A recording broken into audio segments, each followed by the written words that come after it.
Today we are going to talk about generational curses, and in this session we are going to reveal the hidden skeletons in our family closets. Here we have one of our Andigiri, our Bonnie, with us to give an insight about the topic which is already set. So in order to start with, when a baby is born in a family, the entire world is waiting to see whose eyes the baby got, whose hair the baby got, whose nose, and all will come in. This is father's eyes, this is mother's nose. So this is the importance of family lineage, and this is one of the important topic we are going to discuss. Other than the physic or the physical appearance, there is something called generational blessings and generational curses. That means if our parents are having a good life, whatever after effects are there in the family will be continued for their generation. That's why when we go for a marriage proposal, we ask the history of the family. Same way, there is negative part can be discussed in the term of generational curses, where there is a history of suicide or there is a history of mental illness in the family. Our parents will really think twice to get a proposal from that particular family. So here we are going to take the next serious topic, that is generational curses. Bonnie, what do you want to talk about generational curses? So first of all, thank you for having me. Yes. Generational curses, as I see it, is mostly a set of behaviors that are passed down from generation to generation.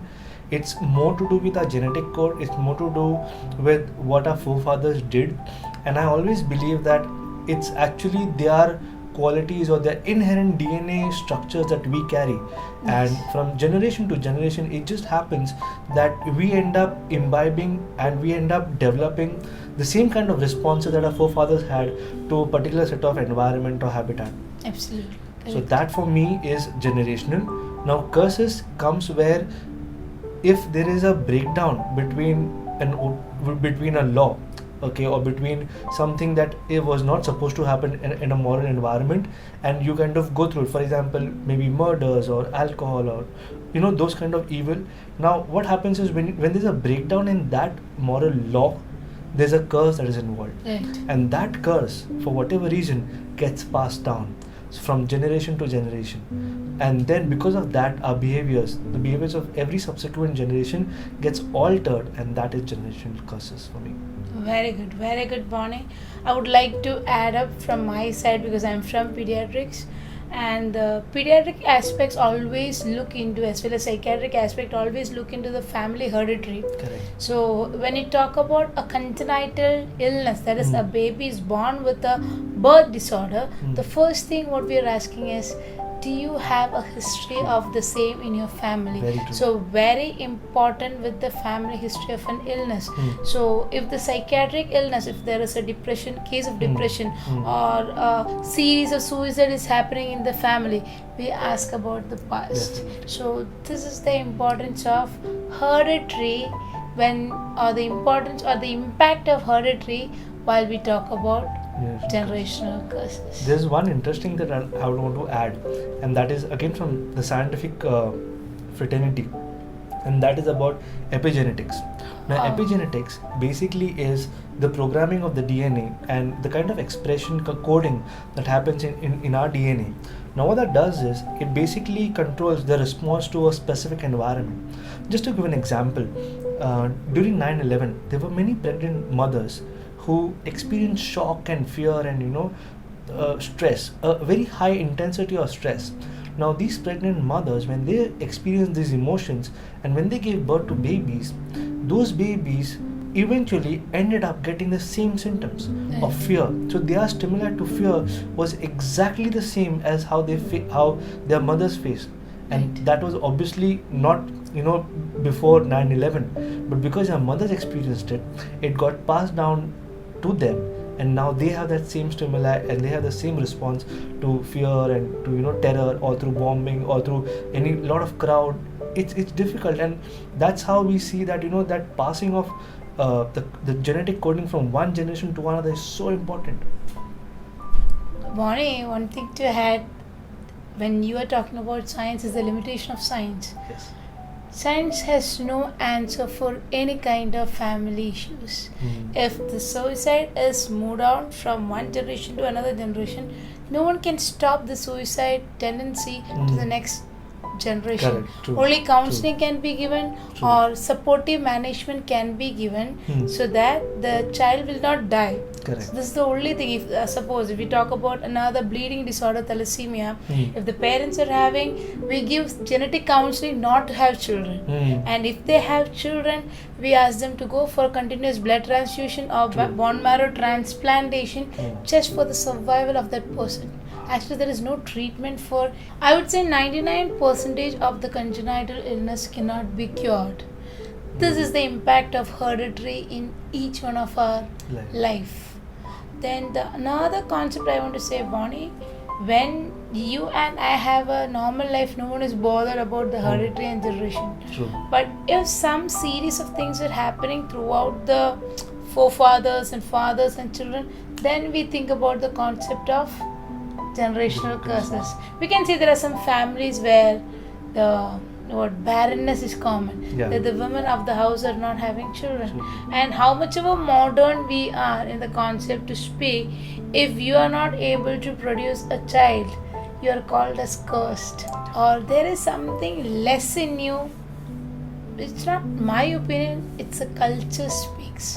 So this kind of change you can see, or this kind of impact you can see in some people. And there are some people that we can see that the drunkenness is in the family, or usage of alcoholism is in the family. And if we see in the Bible also speaks the same thing, but we need to understand that if my father is drinking in my house openly without any hesitation, for me it's a culture of my house, and there is no hesitation, and I won't feel embarrassed to practice in front of others.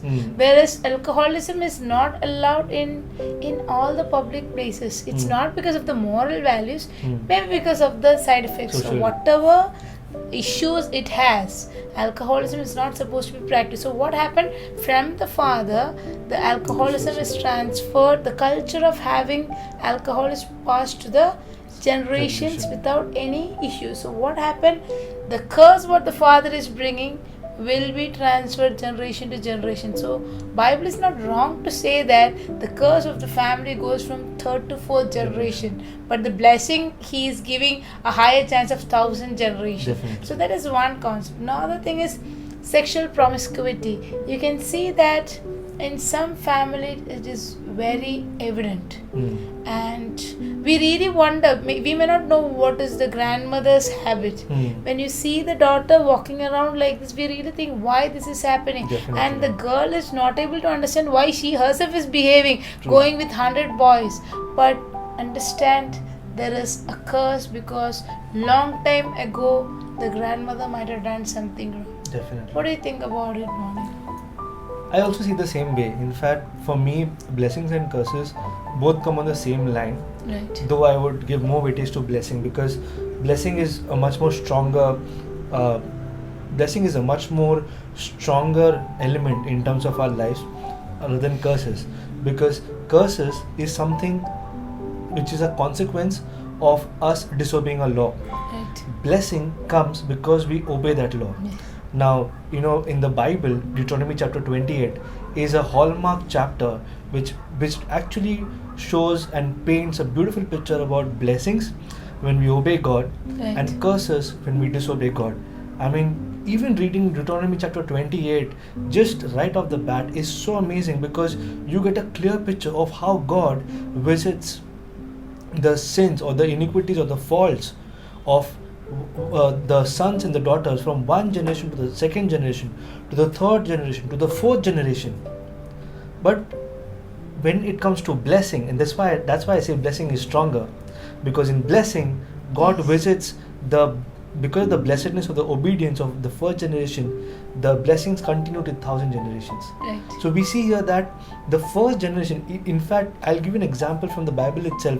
Because of David's obedience, God kept favoring the entire line of David. Right. But because of one disobedience, God cut off the line of Saul, King Right. Saul. So it's a clear example that blessing is supposed to be our go-to, blessing is supposed to be our focus area, but at the same time, we are always plagued with curses. We're always placed with generational curses. I mean, I just want to say this one thing, that there are different kinds of curses, and I think if we focus on generational curses which are passed on from one to another, we get to see bloodlines. Right. We get to see how bloodline creates, two streams of power. One Right. is blessing, the other is bondage. And I would say bondage because when we talk about curses, it's actually consequences. Right. It's actually the consequences of those curses, it's consequences of disobedience. Right. And that's why God says that because you do not obey my law, God will visit you in the form of the consequences. Right. I mean, God is doing that. I mean, that's an onus upon Him. It makes it much more serious for us to realize that we are not just doing it against nature. We're not just doing against, against the world or environment. We're doing it against God's ordained laws. Right. So when we look at bloodlines, we also need to understand that choices have consequences. The choices of the first generation have its consequences, whether Right. good or for bad. So I think that it matters to us because what our forefathers chose, we will be, while we are alive, bearing the consequences. But the story doesn't end there. It also continues with us, because the choices that we make today is going to be the consequences for our next generation. Right. And how I would look at it is that if I choose to start making a shift in the way how I choose my choices, if I start to choosing wisely, I can start to bring a change, a shift, a paradigm shift in terms of how my legacy goes on, how my lineage goes on, how people after me, my own generation, even including me, there's a cutoff from what has happened before me, and there's the start of a new thing that happens after me. Now here is the best part. Remember I spoke about epigenetics? Yes. In that, there is something that the scientists have discovered is that the epigenetics, how it works is that the gene that is formed in maybe my forefather or my father gets transferred to me. But if at all the gene is, say for example, it's of an induced fear. Yes. They did a lab test on lab mice, and they found out that if the gene of fear is induced, the next pups of rats will also have that gene, and it will operate as a open gene. But if the next generation is treated with being able to understand and come over the fear, then the third generation will also carry the gene, but the gene will be off. The fear gene will be off. Yes. Which means if it applies to us, my father may have a fear of a certain thing. I will also bring that or carry that fear in my life. But then I have a choice to make. If I choose to switch that gene off, my generation will have the gene, but will come with a switched off gene. It's very important to understand generational curses and choosing right now. Wanted to add to it whatever you have said, the change in the gene, in science we call it as genetic mutation. So genetic mutation, so in case of breast cancer in women, so there is a gene that can bring this kind of cancer. What the genetic people is doing is they will do a genetic mutation so that gene won't be transferred to the next generation, so that the breast cancer won't be continued in the further women in the house. And you explained it very well. Along with that, I would like to add that if a continuous lineage of poverty is seen in some family, understand there is something wrong. Someone wanting to start a business is not able to do it. You need to think about it, why it is happening. And if we see there are child abuse, number of cases are happening, even people are becoming rape victims. So we need to understand that it's not her mistake or his mistake that he is a victim of all those things.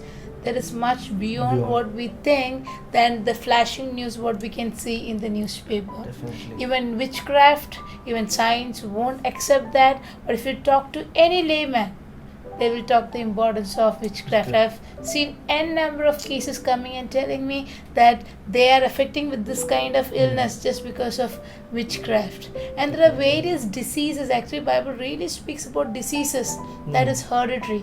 And whenever science is speaking about hereditary, I think about the hereditary what Bible speaks when you carry a lineage of disease. Definitely. Hope we had brought an insight how generational curses affects the life of people. Yes. Okay. Similar lines can be seen if a family has a history of anger issues, depression, any kind of panic attack, difficulty in taking a decision, if murderers are in the family, violence is running in a family, or any history of abortions, or any strange activities or accidental death. So these are different cases you can see, and the root cause is one thing, that is generational curse. And in this episode we are trying to clear the concept of generational curses and how important in each one of our life. And in next episode we are going to see how we can break these generational curses, because science never speak how to break a generational curse, whereas Bible gives us clear instructions how to break it, and once it is broken, how the generation can live freely without restarting what I and you have done. So see you next time. Stay tuned. Thank you.